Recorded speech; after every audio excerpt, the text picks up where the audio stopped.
దేవుని పరిశుద్ధ నామమునకు మహిమ కలుగునుగాక. క్రీస్తునందు ప్రియ దేవుని బిడ్డలారా, ప్రభువైన యేసు క్రీస్తు పరిశుద్ధ నామంలో మీ అందరికీ ఈ ఉదయకాల శుభములు తెలియచేయచ్చు ఉన్నాను. ఈ దినమంతయు మీకు మీ కుటుంబానికి దీవెనకరముగాను ఆశీర్వాదకరముగాను దేవుడు అనుగ్రహించాలని మీ కొరకై ప్రార్థిస్తూ ఉన్నాను. నేటి దినము కొరకు ఏర్పాటు చేయబడిన దేవుని వాక్యము కీర్తనల గ్రంథం 128వ సంకీర్తన మొదటి వచనం. యెహోవా యందు భయభక్తులు కలిగి ఆయన త్రోవల యందు నడుచు వారందరూ ధన్యులు. ప్రియులారా, నేటి దినము కొరకు ఏర్పాటు చేయబడిన ధ్యానాంశము ధన్యులు. ఆనాడు ఇజ్రాయేలీలు యెరూషలేము దేవాలయమునకు వెళ్ళుటకు కొండ ఎక్కుచూ పాటలు పాడుచూ వెళ్ళారు. అవి ఆరోహణ కీర్తనలు అనగా యాత్రా కీర్తనలని చెప్పబడుచూ ఉన్నవి. పాటలు పాడుచూ ఎక్కిన ఎడల అలసట తెలియదు. ప్రియులారా, కీర్తనల గ్రంథంలో 150 కీర్తనలున్నాయి. అందులో 10వ భాగము 15 కీర్తనలు. ఆ 15 కీర్తనలు యాత్రా కీర్తనలుగా ఉన్నాయి. హిజ్కియా రాజునకు దేవుడు 15 సంవత్సరములు ఆయుష్కాలమును పొడిగించినట్లు మనకు తెలుసు. కృతజ్ఞత చెల్లించగోరిన రాజు ఆ 15 సంవత్సరములకు 15 యాత్రా కీర్తనలు పాడుచు కొండ ఎక్కి దేవాలయమునకు వెళ్ళి దేవుని ఆరాధించాడు అని బైబిల్ పండితులు తెలియజేస్తూ ఉన్నారు. ప్రియులారా, మానవుని జీవితాన్ని గూర్చి 128వ కీర్తనలో వ్రాయబడి ఉంది. ఇందులో 6 వచనాలు ఉన్నాయి.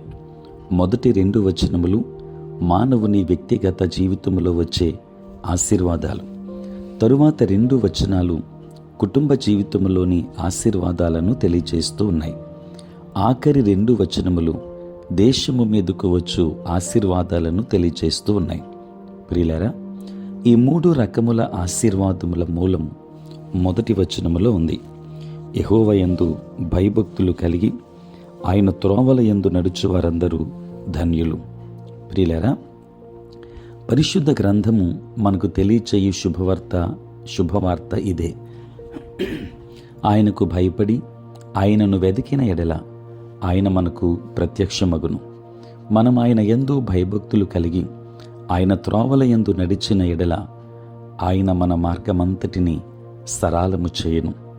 మన మార్గమంతటిలో మనలను కాపాడు నిమిత్తము తన దూతలకు ఆజ్ఞాపించును. అంతేకాదు, మనము ధన్యులముగా ఉంటాం.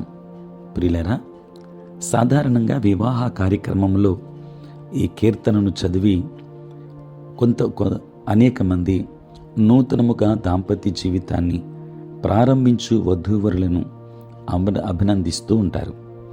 మీకు ధన్యకరమైన జీవితము కావాలి అంటే దేవుని యందు భయభక్తులు కలిగి ఆయన త్రోవల యందు నడువుడి అని ఆశీర్వచనాన్ని చెప్తారు. అప్పుడు వారికి వ్యక్తిగతముగాను కుటుంబ సమేతముగాను ఆశీర్వాదము లభిస్తుంది. ప్రియమైన దేవుని బిడ్డలారా, మీరు దేవుని యందు భయభక్తులు కలిగి నడిచినప్పుడు ధన్యులగుతారు. మీకు మేలు కలుగును. నీలోగిట నీ భార్య ఫలించు ద్రాక్షవల్లి వలె ఉండును. నీ భోజనపు బల్ల చుట్టూ నీ పిల్లలు ఒలీవ మొక్కల వలె నుందురు. యెహోవా యందు భయభక్తులు గలవాడు ఎలాగూ ఆశీర్వదింపబడును అనున్నది ఆ కుటుంబమునకు ఒక గుర్తుగా ఉంటుంది. కనుక కీర్తనల గ్రంథం 128 5వ వచనములో, సియోనులో నుండి యెహోవా నిన్ను ఆశీర్వదించును. నీ జీవితకాలమంతయు యెరూషలేమునకు క్షేమము కలుగుట చూచెదవు అని వ్రాయబడి ఉంది. కనుక దేవుని యందు భయభక్తులు కలిగి జీవిందాం. ధన్యకరమైన జీవితాన్ని దేవుని ద్వారా పొందుకుందాం. దేవుడు మిమ్మను, మీ కుటుంబాన్ని, మీ బిడ్డలను ఆశీర్వదించును గాక. ఆమేన్. ప్రార్థన. పరిశుద్ధుడైన తండ్రి, ప్రేమ కలిగిన మా ప్రభువా, మీ పరిశుద్ధ నామమునకై వందనాలు, స్తుతులు, స్తోత్రాలు చెల్లిస్తున్నాం. నాయనా, రాత్రంతయు కాపాడి సంరక్షించి సుఖనిద్రను మాకు దయచేసి మా జీవితంలో మరి యొక్క నూతన దినాన్ని మేము చూడగలిగే భాగ్యం ప్రభువా మీరు మాకు అనుగ్రహించినందులకే స్తోత్రాలు. ప్రభువా, ఈ దినమంతా కూడా మీ సన్నిధి మాతో ఉంచండి నాయన. తండ్రి, నీ కాపుదల మాకు అనుగ్రహించండి. నేటి మా పనులలోను, ప్రయాణములలోను, పరిచర్యలోను మీరు తోడుగా ఉండండి. ఉద్యోగస్తులను, వ్యాపారస్తులను, కష్టపడి పనిచేసుకుంటున్న బిడ్డలందరినీ దీవించండి నాయన. తండ్రి, బలహీనులైన బిడ్డలను బలపరచండి. అనారోగ్యముతో ఉన్న వారికి ఆరోగ్యాన్ని ఇవ్వండి. సమస్యలతో ఉన్న వారికి సమాధానమునివ్వండి. రక్షణ లేని వారికి రక్షణ భాగ్యమునివ్వండి. నీ పరిచర్య చేయించిన ప్రతి సేవకుని దీవించండి. వారి కుటుంబములను, వారి చేయించిన పరిచర్యను ఆశీర్వదించండి. సార్వత్రిక క్రైస్తవ సంఘాన్ని దీవించని నాయన. ఆంధ్ర సవార్థిక లూథరన్ సంఘాన్ని మీరు ఆశీర్వదించండి. నేటి దినాన పుట్టినరోజు, పెండ్లి రోజు జరుపుకొనుచున్న బిడ్డలను దీవించి ఆశీర్వదించుమని తండ్రి, నీ కృపలు వర్ధిల్ల చేయమని ప్రార్థిస్తూ ఉన్నాను. ప్రేమ కలిగిన మా తండ్రి, దూర దేశాలలో, దూర ప్రాంతాలలో ఉంటున్న బిడ్డలందరినీ దీవించండి. చదువుకుంటున్న బిడ్డలకు కావలసిన జ్ఞానమును మీరు ఇవ్వండి. మీరే తోడై ఉండండి.